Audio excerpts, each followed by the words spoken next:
Dear Patriots, before the news starts, please subscribe to our patriotic channel by clicking the subscribe button.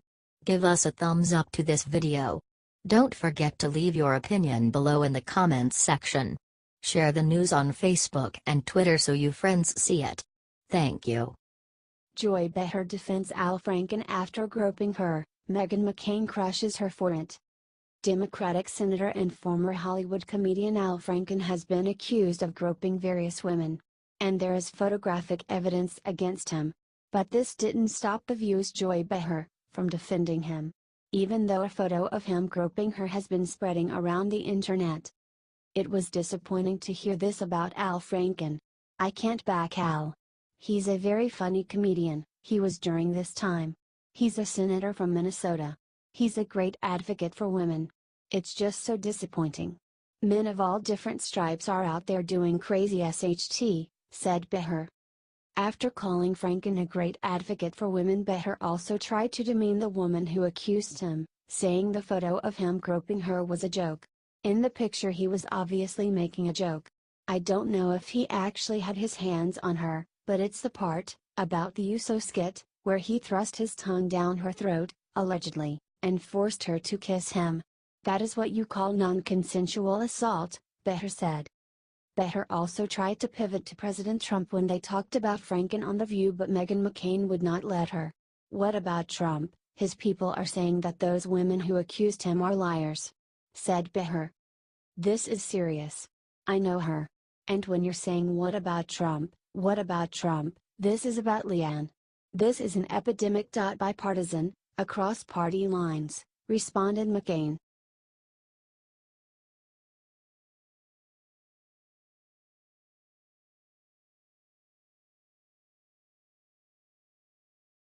Roy Moore hits Sean Hannity with a brutal replay for giving him a 24-hour ultimatum. During a recent Fox segment, Hannity told Roy Moore that he should be trying harder to refute specific allegations made against him. He told Roy Moore he has 24 hours to disprove the inconsistencies in his story. However, Roy Moore struck back in a way Hannity wasn't expecting. Dear Sean, I am suffering the same treatment other Republicans have had to endure. A month prior to the general election for U.S. Senate in Alabama, I have been attacked by the Washington Post and other liberal media in a desperate attempt to smear my character and defeat my campaign, wrote Moore in a letter back to Hannity. I have been married for almost 33 years to my wife Kayla. We have 4 children and 5 granddaughters. We are in the process of investigating these false allegations to determine their origin and motivation, explained Moore. Are we at a stage in American politics in which false allegations can overcome a public record of 40 years, stampede the media and politicians to condemn an innocent man, and potentially impact the outcome of an election of national importance? When allegations of events occurring 40 years ago, and never before mentioned during a 40-year career of public service, are brought out and taken seriously only 30 days before a critical election, we may be in trouble as a country, said Moore. I adamantly deny the allegations of Lee Korfman and Beverly Nelson, did not date underage girls, and have taken steps to begin a civil action for defamation. Because of that, at the direction of counsel, I cannot comment further, he writes. Do you believe him?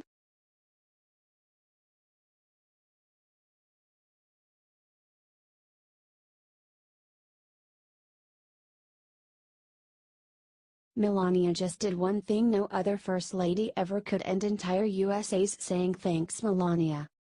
Melania Trump is not your average First Lady. Look, I am not taking anything away from any of the others like Laura Bush, Michelle, or even Hillary.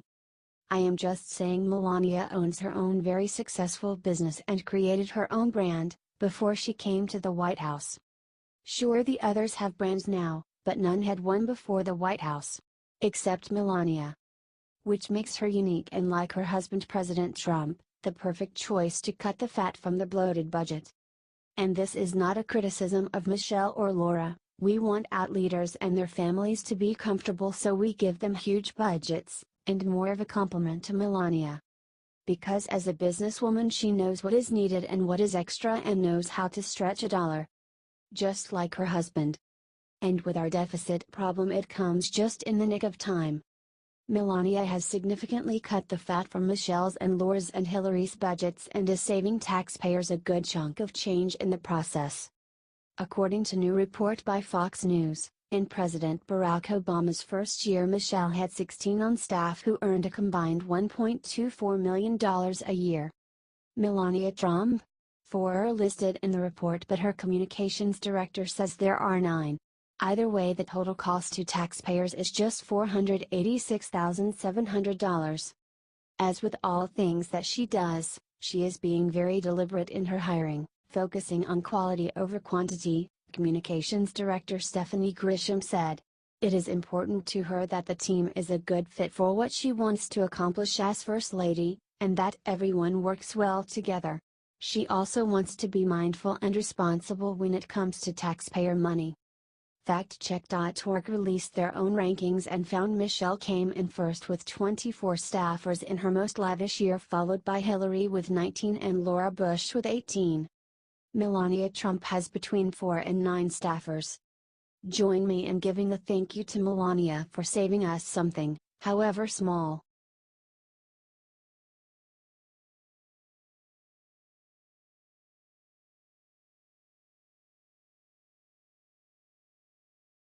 ESPN anchor calls fans who want liberal politics out of sports chicken nasty and vulgar rant. ESPN's Van Pelt attacked football fans who are tired of liberal politics being injected into sports. He even called them chicken SHT in his obscene rant. This make-believe world where everyone wants to talk ST, this ST talking, poke you in the chest virtual whatever, it's just there's nothing more chicken ST than that because it's the easiest thing in the world to do. And again, if that's how people really felt, somewhere along the line, I would have intersected with someone that felt that way and would come up and say, hey, you know, I think your show sucks, I think ESPN sucks and I think you guys are doomed. Never. Not once, said Pelt. Maybe no one has confronted him in person. But thousands complain online and in polls. He went on to mock anyone trying to boycott the network. If you truly want to boycott the NFL or you want to boycott ESPN, the notion that some guy sitting out there, or gal, and they decide, you know what? I'm gonna go ahead and cut my entire cable package because ESPN gave an award on a made-up show in July, because there's no sports, to a woman that used to be a man, so I'm now gonna not have any cable TV at all, and I'm gonna sit around at night and read books by candlelight like olden times because of that, he said. That's not happening. And if you did that, then you're so dumb that I can't even pray for you because you're beyond hope. If that was your reaction to this, to deny yourself the ability to watch television, I mean, that just hasn't happened and didn't happen, he wrote.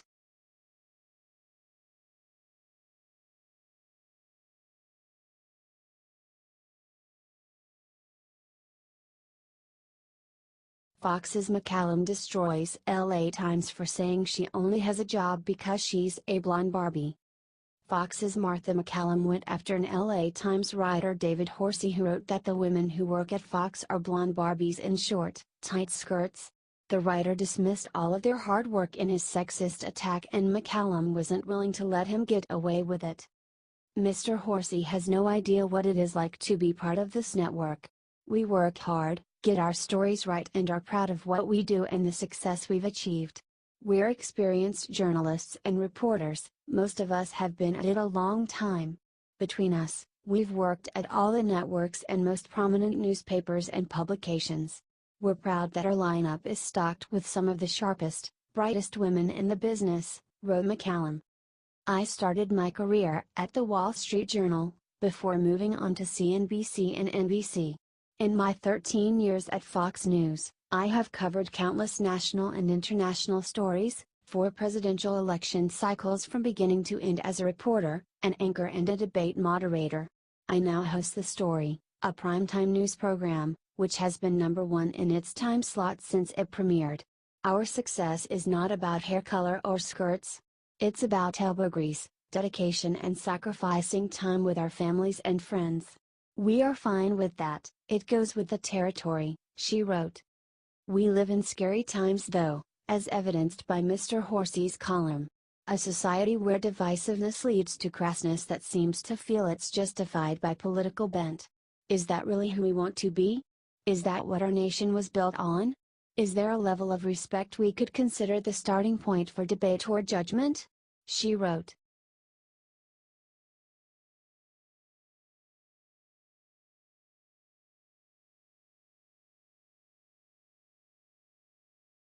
I inspire people. Maxine Waters explains why calling for Trump's impeachment makes her a hero. Ever since President Trump was elected, Maxine Waters has gone around to funerals, AIDS walks and more, declaring that President Trump needs to be impeached. In a recent Bloomberg interview, Waters explained what a hero she feels she is. Let me just say this. I have learned over the years that I have been in this business that there are few people who are willing to speak truth to power and to talk about what really is bothering our society and our democracy. It is not thought well of to step outside of that box. When I talk about impeachment, I described what I think about this president. I think he is deplorable, said Waters. I encourage people, and I inspire people, and I show people that you do not have to be intimidated. You do not have to be afraid. You do not have to be traditional. You need to step outside of the box and tell it like it is, she said. Wow. That is what I do everywhere I go. I say impeach 45. I get people knowing and understanding that perhaps he should be impeached, she said. Maxine Waters should be impeached. Does that help? And focus on what he has done, the way he has defined himself, his relationship with Putin, and the belief that there has been collusion and obstruction of justice. It is all there. I will talk about it everywhere I go, said Waters.